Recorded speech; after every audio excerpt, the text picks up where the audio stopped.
listener production.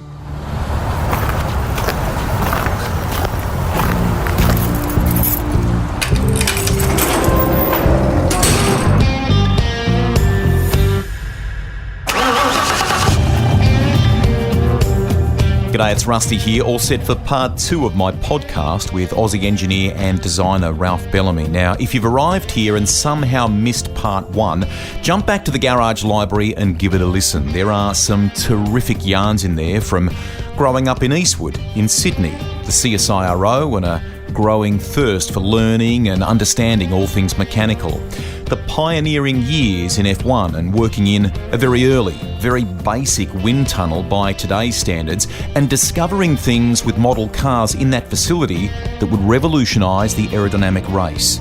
There are recollections of legendary F1 races and pit lane figures like Bernie Ecclestone and the late great Ronnie Peterson. If at the end of this you'd like to hear more from Aussie F1 engineers and race designers, don't forget Sam Michael and Malcolm Osler are in the Rusty's Garage Library for you to enjoy.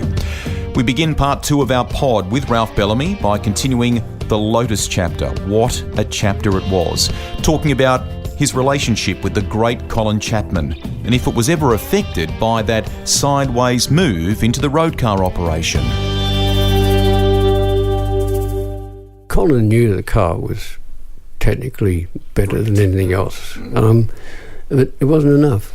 So he went to Cosworth and got development engines, and of course they're frail. And if you look at the record, there's DNFs there, isn't there? There's a lot of DNFs there, unhappily. So we didn't win the World Championship. And then, of course, Colin didn't like the car because it was my car. Okay. And it wasn't a pretty car. It was an engineer's car. Okay, so as quick as he could, he built the 79. What he should have done was stuck with the 78 front of the car back to the motor and put a different rear end on it to clear the air out the back of the car. If he had put more or less something like, all he had to do was put like a 79 rear end on the 78, and it would have been a formidable car. Because physically it was stronger. It was a very strong car, because the big difference from an engineering design point of view between the 78 and the 79 was that the 78 had 3 fuel tanks, because there was a maximum volume for any tank back when I designed the car. And so it had a seat tank and 2 tanks at the side in the wings, and those wings were part of the fuel tank. Wow. The bottom of the fuel tank was like monocoque, so it was very strong. And somehow Colin got the rules changed to allow you to have one big fuel tank. Now, having said that, that was a good step forward, because if you have one big seat tank, it's much safer than having 3 tanks that are connected by pipes and stuff, and 2 of them would be out on the side of the car. So from a safety point of view, it was better to have one big seat tank, and that's what every racing car has, basically every Formula car has since then. Did your relationship mend with Colin? I mean, it's a high stakes game. You know, he was obviously angry about it at the time. You didn't feel it was necessarily justified, and I think understandably so. But did you patch that up over time? No, Colin and I always got on well. Yeah. No, I mean, and working at Team in the Lotus group was always exciting. I mean, there was always something going on. It was never dull, never dull. And so, and in the road car factory, there were some problems that needed attention, and so I became the sort of go-to man for the problems that nobody else could sort for a year. And then at the end of the year, Emerson rang me. He'd somehow wheedled my phone number. Because, I didn't go to the races. I was just living in Norfolk. Nobody ever saw me. I didn't. As you know, I'm very low profile. Super low profile. Yeah. So low profile that most of the people in this paddock don't know. think I'm Bruce Linton. No, they do. That's funny. A bloke called me Bruce yesterday. Did he? You see, I've been racing with Berwick for 20 years. Yes. Just for fun. Yeah. And I'm just the old grey-haired guy there. He's always with Berwick. So it's got to be his father. But my wallet's nowhere near as big as Berwick's father's wallet. Awesome. So Emerson gets your phone number and a move with your wife to Brazil happens. This is a significant move for a project that he's embarking on. I think we'll talk a bit more about it, but if you were to sum up the chapter, it was a beautiful time of life for you, but probably didn't yield the results that you would hope for. Well, yeah, I mean, I don't plan ahead. I don't have an objective. Some people know where they want to go, but I'm much more flexible than that. Okay. And so when the offer came up to go to Brazil, I thought, well, that could be fun. I'd enjoy that.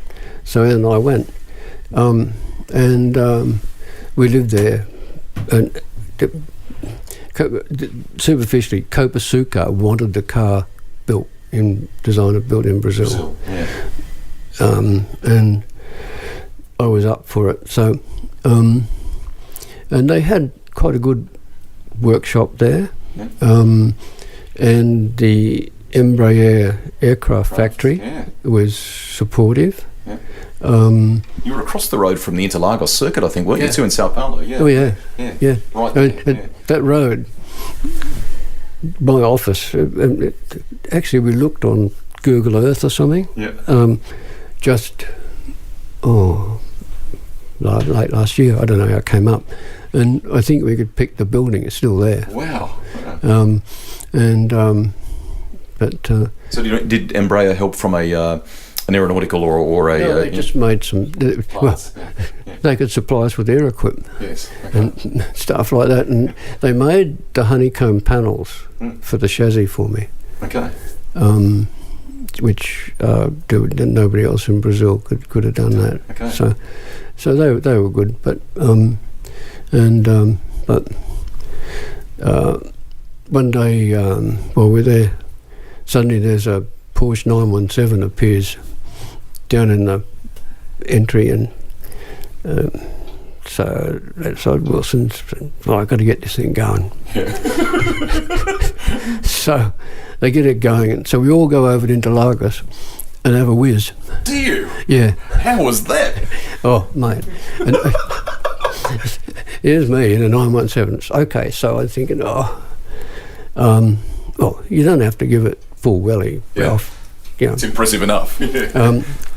No. The thing won't run below about 4,000 revs. It's rough as, so you've got to give it something. And you're sitting in this thing with a little screen, and I tell you, I go out of the pits round the top of the circuit there and down the back straight with Simpello in the distance, and give it the welly, and the bottom corner just comes into your face like that. So fast. Yeah. Oh, yeah. So that was fun. Amazing. But and so living in Brazil was really good. Did you speak Portuguese? Learnt Portuguese, not well, and I've forgotten most of it now. But and I still use convenient phrases that are shorter than the English phrase. Because they did. Yeah. Because the Portuguese word gets right to the point, whereas it would take 3 English words, sort of thing. So, the problem was that the car was fine, except I wanted to use the same wheel bearing system as Ferrari were using, which are large diameter, Yeah. small section angular contact bearings. Yeah. And so I designed the car for that, but I just could not get them set up. What we really needed was the bearing, somebody from SKF or somebody to come and set them up for us. Okay. Which is, I guess, is what happened with Ferrari, as you can imagine. Yeah. And so we tried to get them set up with the right amount of preload, Okay. and couldn't do it. So the rear wheels were a bit floppy, and so the car didn't handle. The drivers talked about it being a bit spooky to drive, Well, I think, it was, didn't they? Yeah. because you're not controlling the contact patch. It's like having buggered wheel bearings, and Wow. and so, but you know, here you are. You've been in Brazil for a year building this thing, and so you're up to here with it, and then there's a problem, and everybody is trying to help you solve the problem, and it just turns into chaos. Yeah. The other thing is, you can't go away from Formula One for a year Yes. Yeah. and then come back and be competitive. Yes. I mean, you know how fast Formula One moves. Evolves. Yeah. And at that time, it was evolving very, very quickly. Yeah. And so, even though I think the car would have had half a shot, but it never did. So that's We alluded to it before. It had a very clever side pod design, didn't it? Why don't we talk a bit more about that? Because you used maybe it was I can't remember if it was Kevlar or whatever it was. Yeah, but you came up with a good solution relative to what everyone else was having to deal with. Yeah. Didn't you? Yeah. Well, you see, they had these skirt boxes and the skirt man. Yeah, the skirt man. And I was going to put the skirt man out of work. Yeah. So I had holes up through the side pod about 20 millimetres diameter, and so I had a rail with ceramics in it, and then from that rail was a Kevlar skirt which was attached to the body above it, and it had rods that went up through these holes in the side of the side pod, so, and springs in there, so it just jogged up and down. Amazing. And the Kevlar we'd have had to keep changing the Kevlar because the front of it would have got a bit torn up, but it had less inertia than a big board. Yeah. But it would have been pretty good. Would have worked well. Along the way, when you're in your role, no doubt people come door knocking with things, whether it was Kevlar or new innovations, or was there some stuff that people came with that just didn't work and you gave it a good try? What about? No, I can't really think of anything. I mean, I can remember way back when I was maybe even at Brabham or McLaren, somebody said, "Hey, look at this stuff, it's carbon fibre." now they're just all carbon fibre. And it was just these black strands of like hair, and so they just laid it up in a cross pattern and in a bit of fiberglass bodywork, because they'd just gotten hold of some stuff from somewhere. But so yeah, these things have to wait their time. There's a time, and materials are so important. Materials are really important, and just another thing. With engineering, you have to be a good engineer. Has to be ruthlessly honest. Okay. You can't bullshit. Yeah. No, because you work with the laws of physics and the strength of materials. That's it. And you can't blag them. You can't con. There's no hiding, is there? No. And so if you're not, you can't be entrepreneurial with engineering. And I think this was part of the arguments I used to, engineering discussions I'd have with Colin. I worked out that I would argue the toss with him down to the line 3 times. Okay. And if he wouldn't see my way on the 3rd time, let it go. I'd do it his way. Right. Even if it meant proving your way was right by going the wrong direction. Yeah. And the classic example of that was the Lotus gearbox. Mm-hmm. Colin didn't like Mike Hewland. Okay. Mike was just a good old-fashioned British engineer, and he made gearboxes which were fine. Mm-hmm. But being Formula One, we always used the gearbox that was really marginal for the job, rather than the bigger one that would have done it on its ear. So I got the job of designing a new gearbox. So I came up with a way of doing it, which wasn't novel. It had been done before, but nobody had done it in a Formula 1 gearbox before. So you probably heard of a Goggamobile? Yes. They have this kind of shift.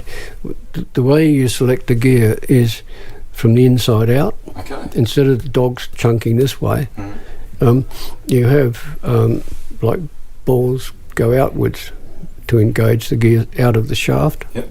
And so you can have all the gears stacked together, so the shaft is shorter and stronger. Yeah. And so that's roughly what the box was like. Okay. Anyway, so I designed this box, but Colin said, we want to use the crown wheel and pinions out of the ZF gearboxes that we had on the Lotus 49. I said, Colin, not going to be strong enough. Yeah. No, they're German. I said, look, they're smaller than the Hewland one, which fails. We're blowing Hewland pinions. We have to be careful. No, they're German steel, mate. That's what you've got to use. And I went through the 3 times. I said, okay, Colin. So I made the hole. To get the diff in, the crown wheel in, about 1 millimetre bigger on diameter. And it spaces the whole thing anyway, so you don't have any option.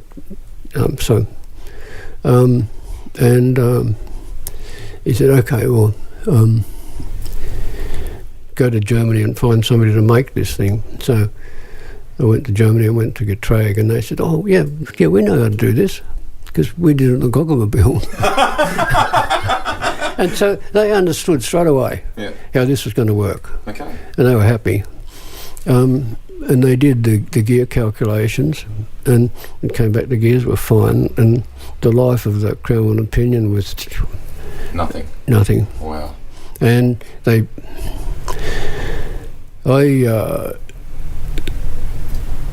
left Lotus and went to work for Fittipaldi, and these gearboxes finally turned up on, must have been the Lotus 79, I suppose. Mm-hmm. No good. They'd be good gearboxes for a Formula 2 car or something. Okay. But I don't know where they are. I don't know what's happened to them. I've got no idea. I sort of, after the Fittipaldi thing, I had a year with Morris Nunn with the Ensign, which was again unsuccessful, and unhappily Clay had an accident and hurt his back. Yeah.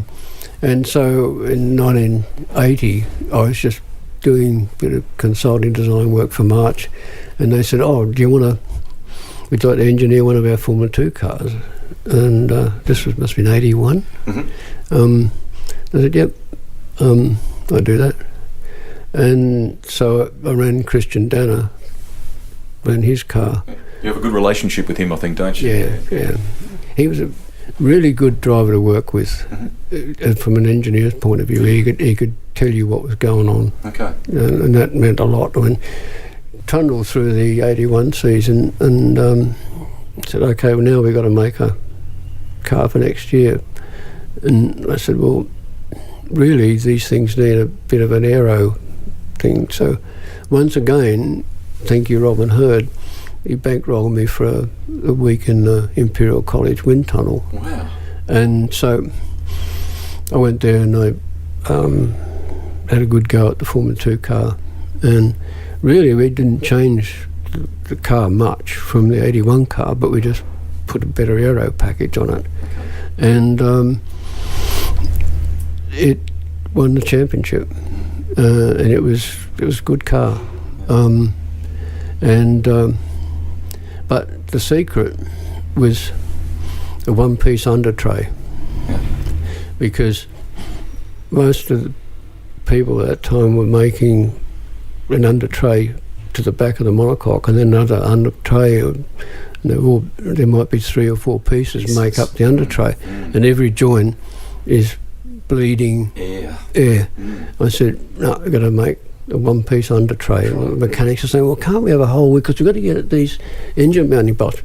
No. And you can do that when you're successful. And so we won the championship. BMW were over the moon because they were prepared to be blown away by Honda with the V6. So then at the end of 82, Robin said, can you do the same thing for the Indy car as you did for the Formula 2 car? Yeah. I said, Robin, back to the wind tunnel. Yeah, okay. So I went and did the same thing, and came up with much more downforce than the other rubbish that they've been using. So, and I said, oh, and by the way, one-piece under tray. No, IndyCar, how big it is, we've got to fly this stuff to America, you know. No, one piece. One piece. So, so the 83C was brilliant. I went over there, Robin said, oh, Craig are going to test the car, and so you better come with us. So I went over to Indianapolis. I'd never been there before. I go, wow, look at this place. Yeah. And it was in late November, and it was bloody, bloody bitter. Yeah. And Mike Mosley drove the car, and so within a few laps, and suddenly they're all high-fiving each other and everybody's happy, and I'm thinking, oh, this is good. It's nice being with happy people. And of course the thing was going like shit off a shovel. Was it? Oh, yeah. Oh. Yeah. I went back to do the 500 with one of the other teams, with Teo Fabi. Yep. And I mean, he was doing 208, and all the other people were hitting the wall trying to do 200. It was just light years. Light years. I mean, it was what I'd thought we should have. Coming from way back, the first experiments when I thought this has got to be something for an Indy car. Finally, I got to put it on an Indy car and go and watch it. So yeah. How proud are you of that? That's a very significant moment, mate. Yeah, it's good. And I did the 84 and 85. And by that time, Adrian Newey came to work for us. Yeah. Well, right in saying, like, he's gone on to do some great things with all sorts of teams, but more recently with Red Bull, obviously. Did you see a resume come across your desk or something, or what happened? I've got it. You've got it. You've got Adrian Newey's resume. I've got his application. That's fantastic. I think, why have I got it? Because I think probably Robin would have got it, and said, what do you think of this bloke? And I said, what stood out for you? Nothing much. He'd done aerodynamics at Southampton, and I think he'd built himself a little racing car. So hands-on, understood aero, and that sort of stood out for you, obviously. So he started, and we made him a track engineer with the Formula 2 team. And I think I ran Christian, he ran Johnny Cicotto. Okay. So that was his introduction to motorsport. Amazing. Yeah. So I think about maybe 85 time, 84 maybe, Robin hired him off to go and work with a IndyCar team in America. Spent the year in America, being the March consultant on one of the IndyCar teams. But so when I know Adrian well, yeah. Lovely. And funny enough, the 84 was the last of the wing cars with the last Formula 2 car. 85, we went to a flat bottom car and a 3-litre Formula 3000.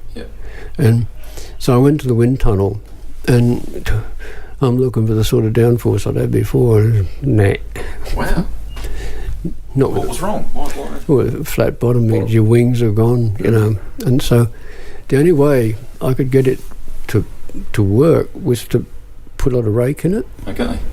And then the floor would sort of chime in once you got a certain amount of rake. Yeah. But the back of the car was quite high, and because it had a heavy Hewland gearbox and Cosworth engine and stuff, and so I designed it to run like that.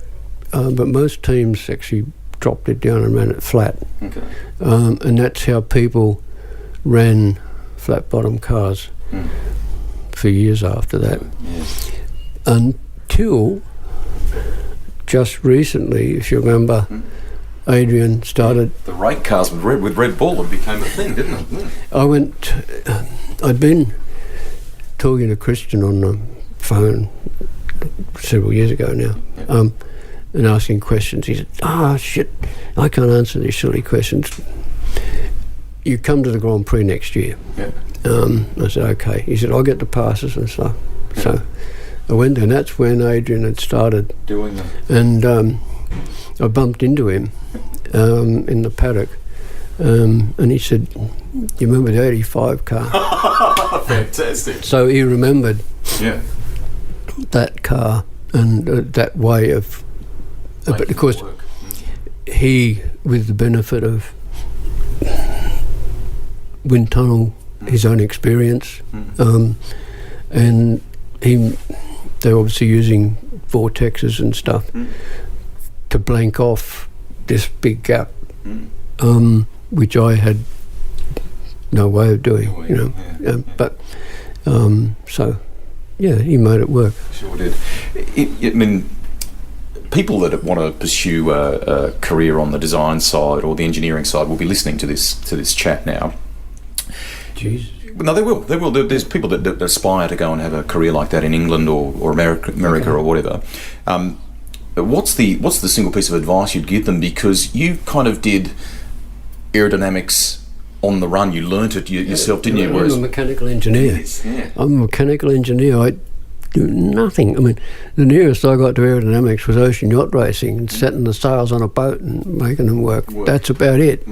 And so I lobbed into motor racing with Ron and Motor Racing Developments in an era when wings were evolving, and so I was able to nibble away at it and pick up aerodynamics, and you get all these books on World War II aerodynamics and you read it up and you get all these funny terms and you're going, oh, Jesus. You know, and then working with Peter Wright, you know, I mean, he explains stuff to you, and from not having any idea how to run a wind tunnel, say, in, must have been, 75, I suppose, we were in the wind tunnel, to 5-6 years later, I'm the head guru at March Engineering doing wind tunnel work for them. So must have learned something in the years between. Definitely. I mean, it depends on where people want to go naturally, but I think probably the takeaway from what you talked about with Adrian is that if you aspire down that path, be hands-on, but also go and maybe study aerodynamics. So. Yeah, engineering is a good life. Yes. Because engineers are given to understand lots of things that the great unwashed have got no idea about. Yeah, it is, you know. I mean, but hopeless with money. Can we, before we move on to a little bit of touring car stuff and to wrap up this wonderful chat, can we talk LaRousse? Tell me about that chapter. Okay. I was working for Eric Broadley, another character. Yeah. But anyway, and I sorted their Formula 3000 thing out for me, because when Formula 3000 started, Eric used an IndyCar chassis to make his Formula 3000 car, so it was too big and heavy and gross. Whereas I used a Formula 2 car, and I just put a V8 on the back of a Formula 2 car. I got lured away to go and work for Eric and sort that out. So I was basically in 96 and 97 the Formula 3000 engineer. And then suddenly he said, well, we've got to build a Formula 1 car for LaRousse. And I said, oh, yeah, okay. So really we just made a big 87 Formula 5000 car, Formula 3000 car. And it was a good little car. And this is when this was the first year of getting away from the turbos, so they ran a two-class Fiat. I actually want to say it's late 80s here we're talking, isn't it? Yeah. So, and it was a lovely little car, just nice to work with, because it responded to changes and what you wanted to do. If I got to a track and Philippe Elio said, no, it's not handling, I think, oh, he's French, okay. And I'd think, okay, we're going to have to go back on the flat patch and change something pretty inconsequential. But it would mean that I would go through the whole setup with them. Okay. And so we'd do the setup again, back on the track, good as gold. Okay. So they figured out pretty quickly they needed you to stick around, didn't they? Oh, yeah. Yeah, they had their own engineer who was superficially going to run it, and their own chief mechanic, and who typically thought he was going to run it as well. And but after the first test, they realised, oh, this is more complicated than what we think, you know. So 87 was a madhouse year. Yeah. This is year madhouse. I was doing all the Formula 1 races with LaRousse. I was doing all the Formula 3000 races with the March, with the Lola Works team. Yeah. I was going to America to look after the IMSA, Chevrolet IMSA car that Lola had built for. It was run by Hendrick Motorsports. So I didn't need a home, and I didn't need a home. We would go to a race, we'd get home on Monday, we'd enter do the washing Tuesday, Wednesday, Thursday we'd be flying off somewhere else in the world to do another race. Unreal. Can you remember how many you chalked up that year? No idea. Yeah. No idea. Constantly on planes, basically. Constantly flying around the world, or going to Europe or America or Japan. I did some races in Japan. Madhouse. Yep. But if you like racing, good. That's good. Yeah. Good on you. I mean, that was yeah. But after that, I went to work for Leighton House on their Formula 3000 thing, and they raced in the Japanese series and in Europe. And in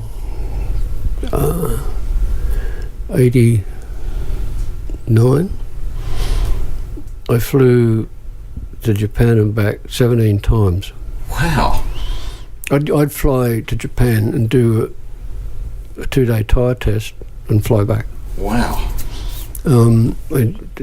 Sometimes I'd go and I'd stay for a week or 2 weeks or whatever if there was a couple of events to. But you imagine it's 12 hours each way. So I spent 17 days in a jumbo that year. I hate the smell of a jumbo. Oh, do you? I'll bet you do. I'll bet you do. Tell me, while we're talking about flying, in our pre-game chat here, you said for me to ask you about flying with race drivers. Have you got some stories about flying with race drivers? We don't have time. Pick one then. Pick one. Graham just flew his plane like you drive the car. Yeah. And he paid no attention to the rules or anything like that. So he went to Spain for the Spanish Grand Prix, and he just pitched up over Madrid and said, which one would you like me to use, sort of thing. And when he got down there, they carried him away. In cuffs? Because you can't fly VFR into Spain. You have to come in airways. So, scruff of the neck. Wow. How did he get out of that? Happily, Graham was a close personal friend of the King of Spain. So there were no problems. But 72, he's thinking, I don't want to impose on the King of Spain again. So he said, okay, I want you to help me fly the plane. Because he had an instrument rating with one of these Florida GB. Okay. Yeah. And he had no idea. Cereal box job. So I sat in the right-hand seat, and I did all the radios and the beacons and stuff. And we flew to Spain. Didn't get locked up, and it worked smooth as a gravy sandwich. Lovely. But another time. We're going from Hethel over to a race at Silverstone, and so Colin said, well, you can come over with me in a plane. So we get out to the airfield there at Hethel, because he's late, and I there. Next thing, Colin comes roaring around the corner, leap into the he had a Seneca, he had a Chieftain and a Seneca, I think it was. So we leap into that, off we go, down the runway. All the gauges are pegged in the red because he hasn't warmed the thing up. So we're off. Choom. And then typically all these blokes flying these planes, as soon as they get the thing off the ground, they start scrabbling around looking for their maps and their paperwork. They start scrabbling around. Oh, where's the maps? Ralph, where's the maps? No maps, Colin. Oh, no. His company pilot had obviously put the maps in the Navajo. Oh. And so I said, it doesn't matter. He said, I know the way to Silverstone.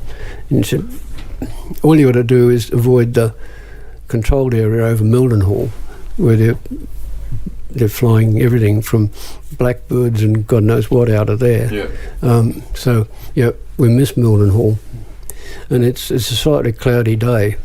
The M1 will be a marker, so keep your eye open for the M1. So we managed to clock the M1, and so we're thinking, okay, because Colin knew pretty much the bearing from Hethel, and we flew on from the M1 a bit, and we're thinking, Silverstone not far west of the M1, so must be getting near Colin, have a bit of a circle around. So we're circling around, and then we spot this town down through the cloud. What's that? He said. And Anne's looking at it. She said, that's Brackley. Oh, okay. Well, where's Silverstone from Brackley? Well, it's a few miles north, Colin. Okay. So then he spots another World War II airfield, which looks like one of the runways of Silverstone. Oh, that looks like it. We go down. No, that's Finmere, and that's the Sunday market, Colin. Well, okay, where's Silverstone from Finmere? Oh, I think northwest, Colin. And that's how we found Silverstone. You live to tell the tale, though, which is good. Oh, yeah. And another time, another engineer and I from Lola were supposed to go. Mike Thackwell was going to test a car for us for Austrian guy at Salzburgring. So you get involved in all this stuff. But we flew in the afternoon. We flew to Zurich and stayed overnight in the airport hotel there. Then we were supposed to meet some bloke, called him Fred. Supposed to meet Fred at the light aircraft terminal. So we go in there and Fred turns up with this little high wing thing. Yep. So we're going to fly to Salzburg from Zurich. But it's a bit cloudy. The weather's not too flash. So well, it should be all right. So up we go. So we're basically flying east along the Alps. And it's getting more cloudy. Ooh. And so I looked out on the side, a bit of a break in the cloud, and this is this grey rock wall about as far as from me on the other side of the pit road away. Ooh, so we're talking sort of 20, 30 metres kind of thing? Yeah. Well, a bit further than that, but like far too close. Okay. And that's the bit you can see. Yeah. Okay, you haven't hit that. So things are not looking too good. So he calls up and he gets on to air traffic control, and they say, okay, have you got an instrument rating? No, but he said, I'm been taking the lessons. They said, well, don't worry, you just, we've got you, you know, we're transponding, and you haven't hit anything yet. So you just do what we tell you to do. So they took us into Munich.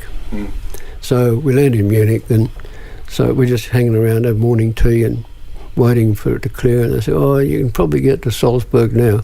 So we go over to Salzburg. So that's the sort of stuff you get involved in. And then, yeah. So that's three stories. So that's enough for that.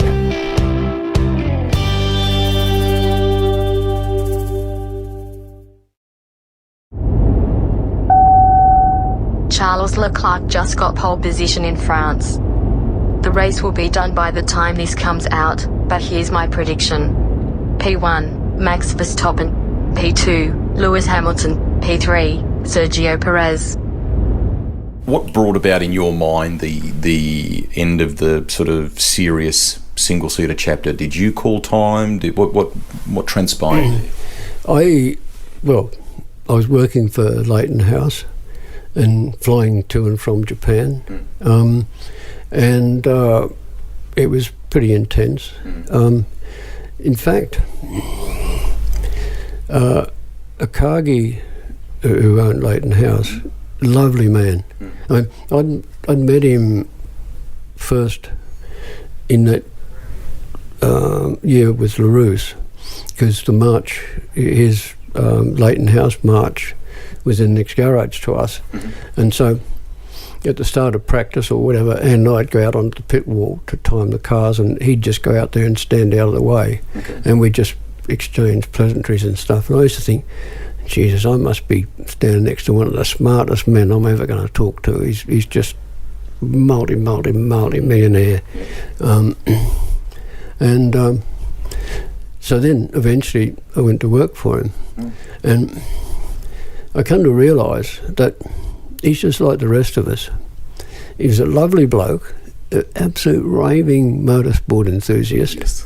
And when I would fly to Japan, I'd always have to go to his office in Tokyo to tell him all the latest squeals from Europe, what was all the latest that was happening and stuff. And then when we'd go to a race or something like that, he'd come to the race, but because of the hierarchy thing in Japan, none of them would talk to him.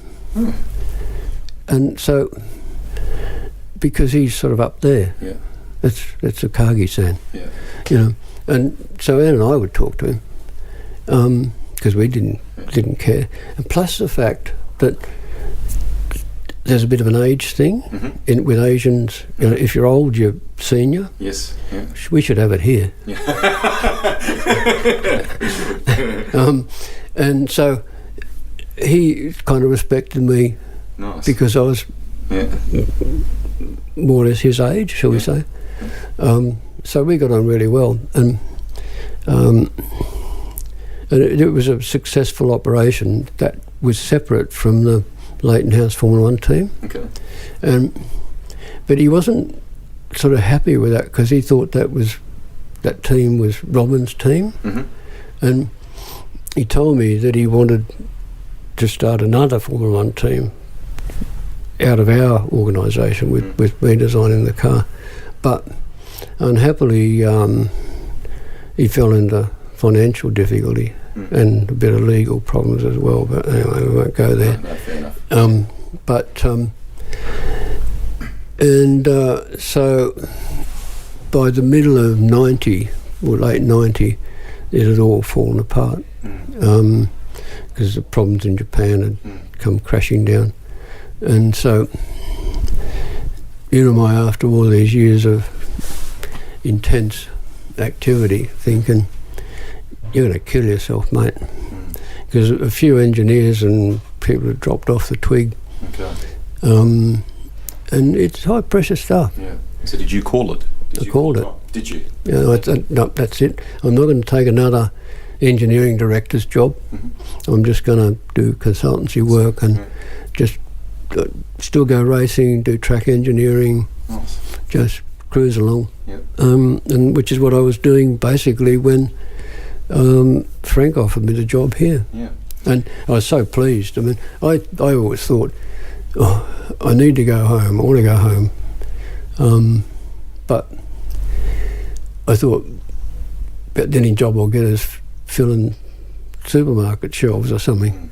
And then when Frank offered me a proper job, I thought, how good's this? I said, Dan, there's no discussion here. Yeah. We're off. Yeah. Talk about that Australian return in a second. There is a little bit of touring car chapter in England, I think, isn't there? With BMW, is that right? I'm trying to sort of remember from a history point of view. Was it 95? No. I did some consulting work for Vern Chupin with the Porsches and stuff like that, which was good fun. I mean, Vern's a lovely bloke. Nice bloke. Yeah. I need to get him on the podcast. Yeah. And he would have a long career to talk about. Yeah. And so, but no, Frank said, we're talking Frank Gardner here, aren't we? Yeah. On your way back, why don't you go and spend some time at Motorsport in Munich, and get to know the people there on your way back. So I went there sort of in April or something, and finally got out of there in October or something or other. Okay. I just worked in the Motorsport drawing office there, designing stuff for them and so forth, and trying to sort out some of their problems. And then I worked for Frank in 93 and 94, and then 95 I'd done the M3R for Frank, and they were in a lot of trouble with the touring cars in Europe, and so Frank said they want you to go and work for them. So I went back and had another 6-month stint in Munich. But they don't, Germans don't go about their motor racing like the English do. Okay. So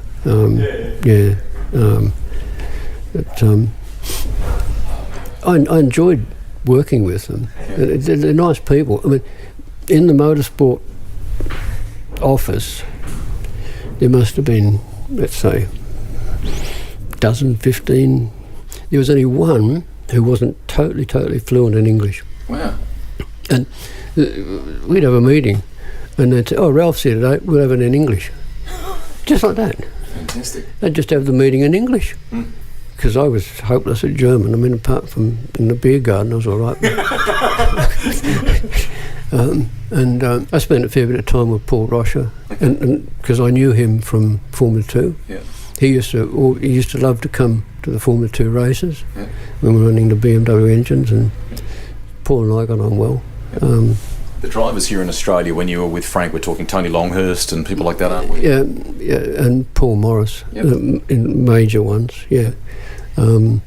And then I moved and did some consulting with Tony when he split off from Frank's organisation. And then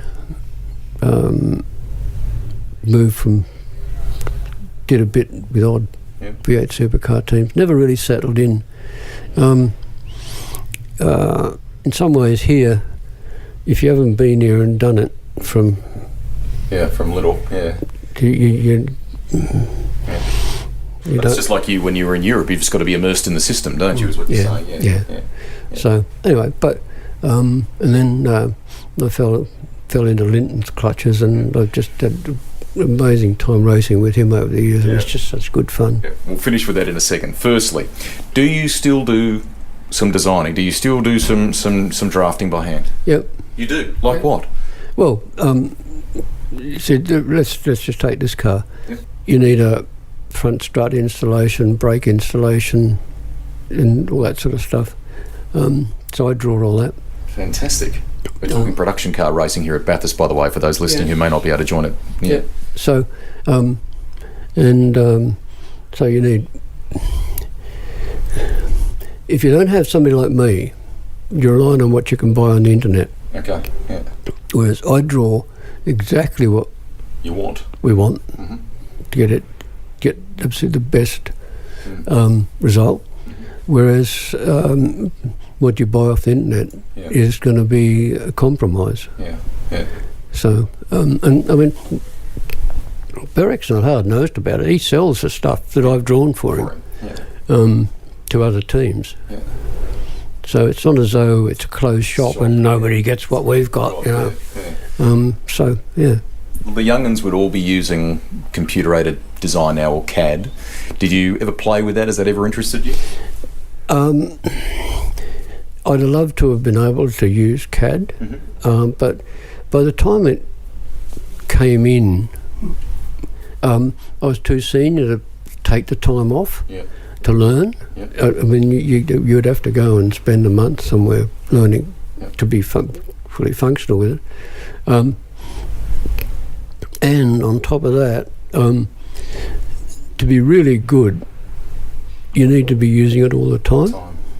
It's one of those things that it's difficult to pick up and put down. It's not really like riding a bike. You can always do it. You know, there's all these icons around the screen and stuff like that, and you just got to know where all they are and all that kind of stuff. So, I'm told Adrian still draws with a pencil. Yes, that's a lot of people talk about that.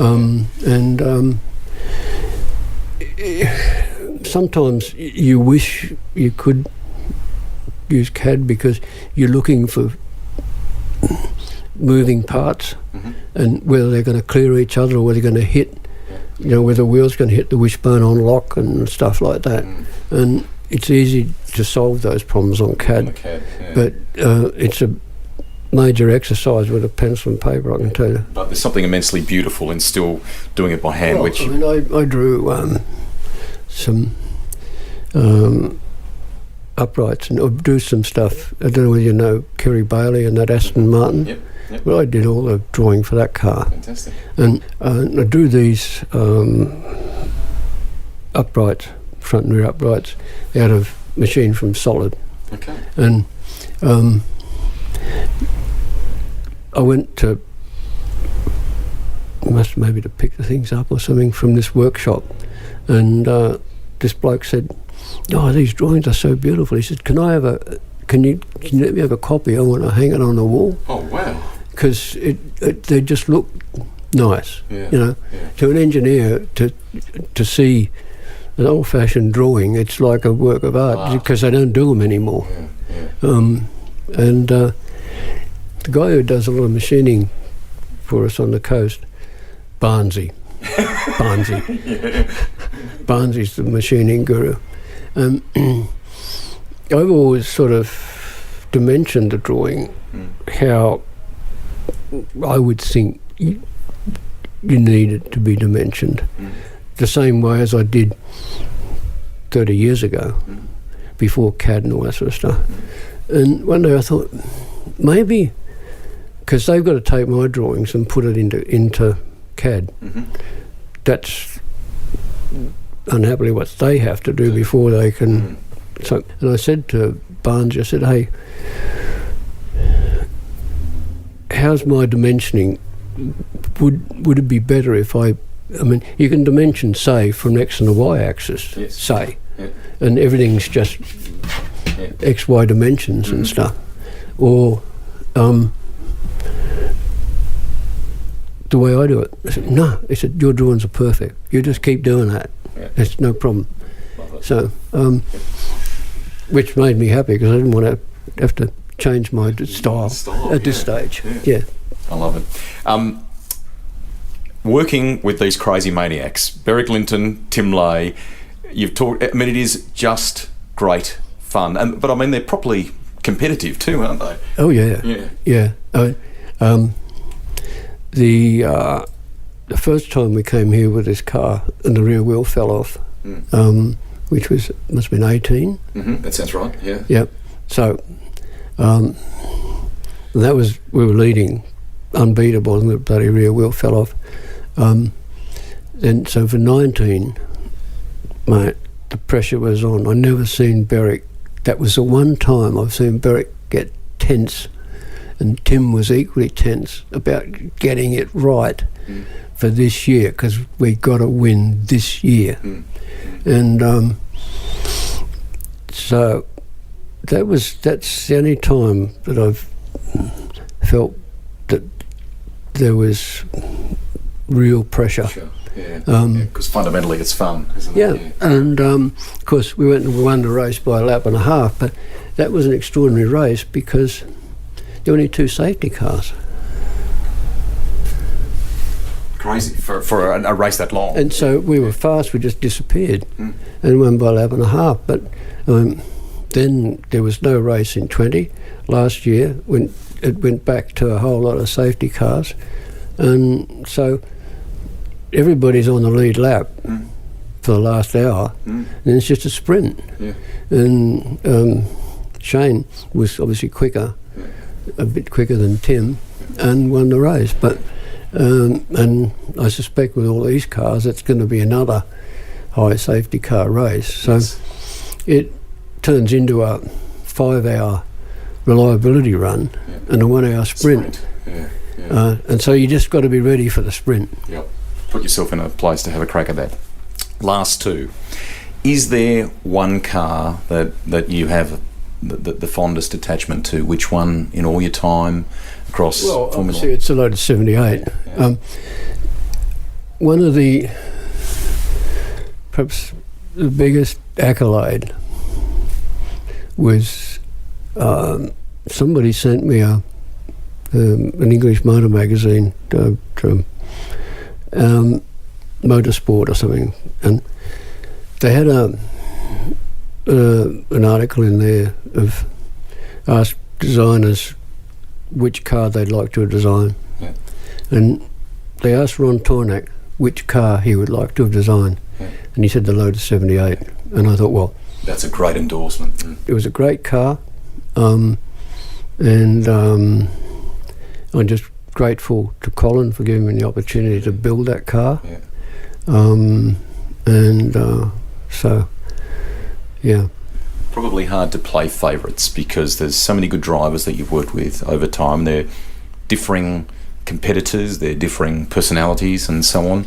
Would it be Ronnie Peterson that you perhaps have the Two drivers. Yep. Denny Holm? Yeah, I worked with him in 71, and that was like after Bruce got killed. Yes, Bruce McLaren. He had great spatial awareness, Denny Holm, didn't he? Yeah.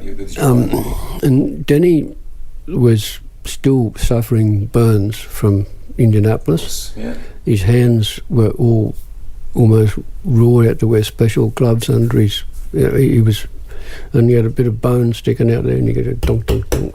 Sugar. So, but he felt that he had to carry the team through that, out of that hole, and following the loss of Bruce McLaren. Yeah. And he was just lovely, easygoing bloke. Not one of these mindless people that we've talked about before. But I enjoyed. I mean, I was really sad when I heard that he'd died here, because he was one of the kind of guys you think you can grow old with, you know. And then of course Ronnie, they were the two really good drivers that I enjoyed working. And Christian Danner, I mean, we're still good friends, and I enjoyed working with him. Thank you so much for spending time and sharing. I'm sure there's a gazillion other stories, and I'm sure some of them probably shouldn't be on a podcast either, which is kind of actually cool in some ways. Well done on the amazing contribution you have made over time, mate. You are, I get a sense with you that you're quietly spoken, but immensely decisive, and you've been there and played a part in some very pivotal things in motorsport, and you should be enormously proud of that. Yeah. The boys will be annoyed. Why? Because we haven't spoken about me getting locked up in Brazil. Tell me about that. What happened there? They'll be so pissed if you don't put that in. Oh, we've got to include that. What happened there? When I went to work for Team Lotus, I'd not been there super long, and we had to go to Sao Paulo for a Goodyear tyre test prior to the Grand Prix. So off we go, and we get to Sao Paulo, and in the arrivals there's a big room, and there's a sort of a porter cabin size room in the end, and there's a hole about this big that you put your passport through, and then you shuffle by, and there's a hole about that big that your passport comes out the other end. Okay. So I go down and shuffle down, passport. Mine didn't come out. So. Are you getting nervous? Yeah. When the whole room's empty, and I'm the only one there, next thing, these blokes go, by the collar? No, come this way. So, and they say, no visa. Oh. I said, well, what happens now? Well, you get locked up. So off I go, get locked up. And of course, Peter was outside, jumping up and down, going potty, because where is he? Yeah, so anyway, Emerson sprung me. Did he? Yeah. Well, how did he pull that off? I don't know. So I got sprung that night, I think. Yeah. Or maybe the next day, I forget now. Well, clearly a hero, so he could pull some strings. So. Oh yeah. But the law said that I had to leave by the same airline as I arrived on as soon as possible. Mm-hmm. But they managed to put it off so that I could do the tyre test. And then I had to present myself back to the airport at Congonhas. They gave me my passport back, and the Swiss airplanes out there, full, all loaded up. Okay, so these two guys marched me out there, up the steps, into the plane, and everybody's looking, and they sit me down, turn around, and chung. And everybody's looking at me like, Jesus Christ, he's got to be a seriously bad egg. Because in Brazil you can get away with almost anything, so to be thrown out of Brazil... The most unlikely criminal, hey?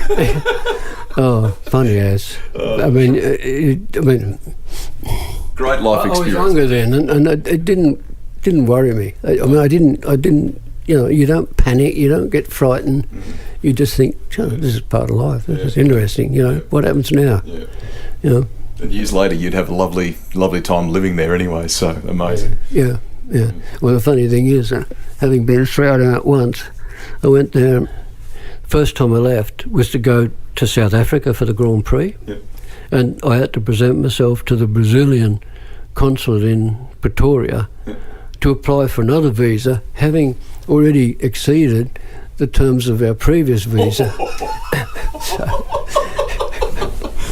So that's Brazil. Amazing. Thank you, mate. It's been great to chat with you, and I'm sure people will love it. So you better put it in, otherwise, I mean, when we sit having a few beers at night, so the boys go over some of this stuff and they just wet themselves laughing at all that sort of stuff. So, Awesome. Okay. Thank you. A pleasure. Absolute pleasure.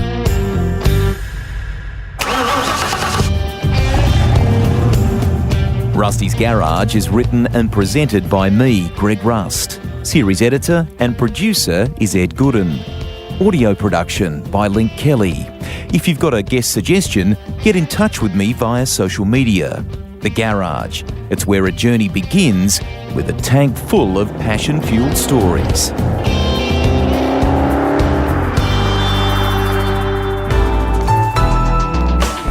Listener.